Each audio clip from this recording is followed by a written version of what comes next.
அனைவருக்கும் வணக்கம். இன்னைக்கு இந்த வீடியோவில் என்ன பார்க்க போறோம்னா, 4ஆம் வகுப்பு சமூக அறிவியல் பருவம் 2 அலகு 3ல போக்குவரத்து இந்த பாடப்பகுதியில் இருக்கக்கூடிய புத்தக பயிற்சி மற்றும் வினாக்களுக்கான விடைகளை பார்க்கலாம். அதாவது இங்க பாருங்க, அலகு 3ல நம்மளுக்கு போக்குவரத்து பாடப்பகுதி நம்மளுக்கு கொடுத்துருக்காங்க. இதுல பார்த்தோம் அப்படின்னா நம்மளுக்கு என்ன கேட்டிருக்காங்க அப்படின்னா, கேள்விகள் பார்த்தோம்னா இங்க இருக்கு பாருங்க.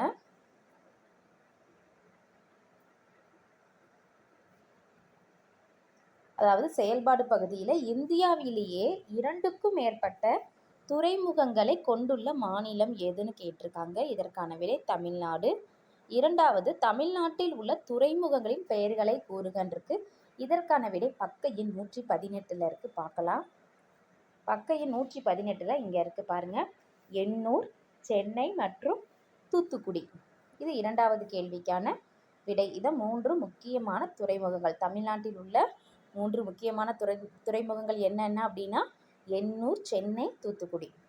அடுத்து பாருங்க, அடுத்த கேள்வி கடல் போக்குவரத்து தொடர்பான உள்கட்டமைப்பை கையாளும் அரசு நிறுவனத்தின் பெயரை கூறுகன்னு கேட்டிருக்காங்க. இதற்கான விடையும் பக்க 118 தான் இருக்கு. அதாவது இங்க இருக்கு பாருங்க, கப்பல் போக்குவரத்து கழகம். கப்பல் போக்குவரத்து கழகம். இது 3வது கேள்விக்கான விடை. அடுத்து பார்க்கலாமா? அடுத்து நம்மளுக்கு என்ன கேட்டிருக்காங்கன்னா, விடையளிக்க முயற்சி செய்யல.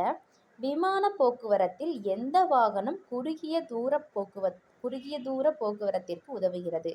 பாருங்க, பக்க 119 ஹெலிகாப்டர்கள் குறுகிய தூரத்திற்கு பயணம் செய்ய பயன்படுத்தப்படுகின்றன. ஹெலிகாப்டர்கள் குறுகிய தூரத்திற்கு பயணம் செய்ய பயன்படுத்தப்படுகின்றன. அப்ப விடை என்ன வரும்னா ஹெலிகாப்டர்கள். ஓகேவா? அடுத்த கேள்வி பார்க்கலாமா?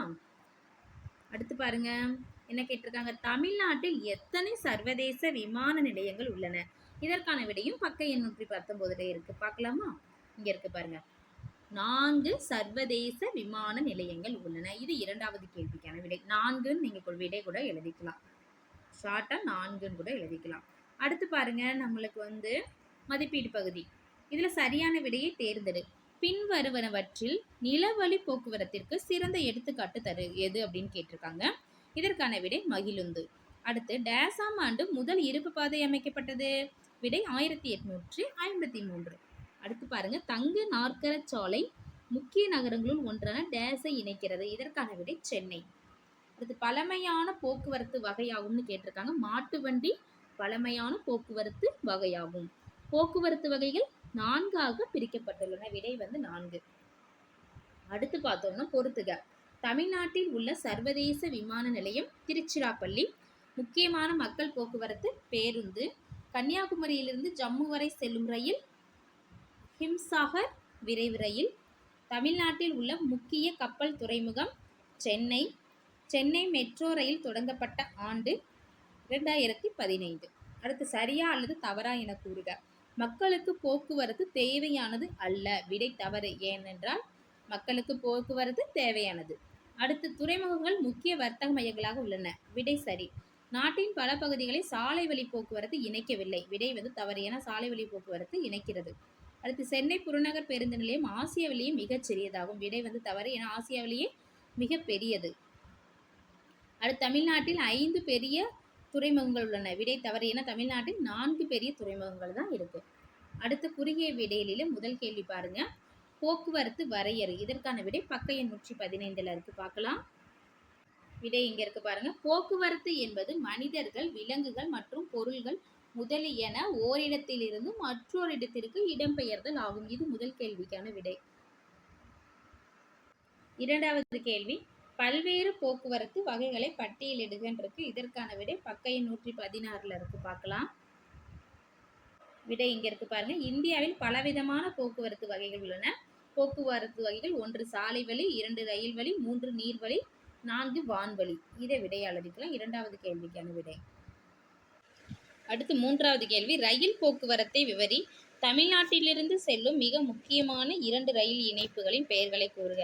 இதற்கான விடை பக்க 117 இருக்கு. பார்க்கலாம். அதாவது இங்க இருக்கு பாருங்க, இந்தியாவின் பல மாநிலங்களை இணைக்கும் போக்குவரத்து வகையில் ரயில் போக்குவரத்து முக்கியமானதாகும். 1853 ஆண்டில் மும்பை மற்றும் தானே இடையே முதல் இருப்பு பாதை அமைக்கப்பட்டது. இதை விடையை எழுதிட்டு அடுத்து நம்மளுக்கு ஏதாவது 2 தான் கேட்டிருக்காங்க. தமிழ்நாட்டில் செல்லும் முக்கிய ரயில் இணைப்புகள். இதில் நம்மளுக்கு 5 கொடுத்துருக்காங்க. ஏதாவது 2 எழுதிக்கலாம். நான் கொடுத்துருக்க விடை என்ன அப்படின்னா ஹிம்சாகர் விரைவு வண்டி கன்னியாகுமரி டு ஜம்மு.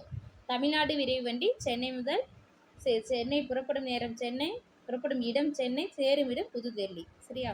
இது 3வது கேள்விக்கான விடை. அடுத்து 4வது கேள்வி, வான்வழி போக்குவரத்து என்றால் என்ன? வான்வழி போக்குவரத்திற்கு பயன்படுத்தப்படும் வாகனங்கள் யாவை? இதற்கான விடை பக்க எண் 119, 121 இருக்கு. பார்க்கலாம்.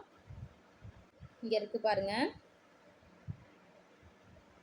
வான்வழி போக்குவரத்து என்பது உலகின் பல்வேறு பகுதிகளுக்கு மிக விரைவாக பயணம் செய்ய உதவும் போக்குவரத்து வகையாகும். இதை ஃபர்ஸ்ட் எழுதிக்கிங்க. அடுத்து இதோட தொடர்ச்சியா பாயிண்ட்ஸ் பார்த்தோம்னா இங்கே நினைவு கூர்க பகுதியில் இருக்கும். அதாவது விமானங்கள் மற்றும் ஹெலிகாப்டர்கள் போன்றவற்றை நாம் பயணம் செய்ய பயன்படுத்துகிறோம். இது 4வது கேள்விக்கான விடை.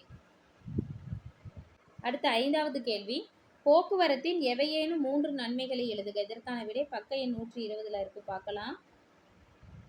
இங்கே கொடுத்துருக்காங்க பாருங்க. போக்குவரத்தின் நன்மைகள் 3 நன்மைகள் நம்மளுக்கு கொடுத்துருக்காங்க. இது ஃபுல்லாகவே எழுதிக்கலாம். வேளாண் மற்றும் தொழில்துறை உற்பத்தியின் வளர்ச்சி. நாட்டின் பல்வேறு பகுதிகளுக்கு மூலப்பொருட்களை கொண்டு செல்வதன் மூலம் விவசாயம் மற்றும் தொழில்துறை உற்பத்தி வளர்ச்சியில் போக்குவரத்து அமைப்பு பெரும் பங்கு வகிக்கிறது. அடுத்து வர்த்தக வளர்ச்சி. ஒரு நாட்டின் வர்த்தகத்தை மேம்படுத்த உதவுகிறது. ஒரு நாட்டின் ஏற்றுமதி மற்றும் இறக்குமதியில் போக்குவரத்து முக்கிய பங்கு வகிக்கின்றது. அடுத்து சுற்றுலாவை மேம்படுத்துதல். இது பல்வேறு நாடுகளைச் சேர்ந்த மக்கள் மற்றும் நாடுகளுக்கு பயணம் செய்ய உதவுகிறது. ஒரு நல்ல போக்குவரத்து அமைப்பு இல்லாமல் சுற்றுலாவை மேம்படுத்துவது சாத்தியமில்லை. இது 5வது கேள்விக்கான விடை. இந்த வீடியோ உங்களுக்கு பயனுள்ளதாக இருந்துச்சுன்னா நம்ம சேனலை சப்ஸ்கிரைப் பண்ணுங்கள், லைக் பண்ணுங்கள், ஷேர் பண்ணுங்கள். Thank you to all.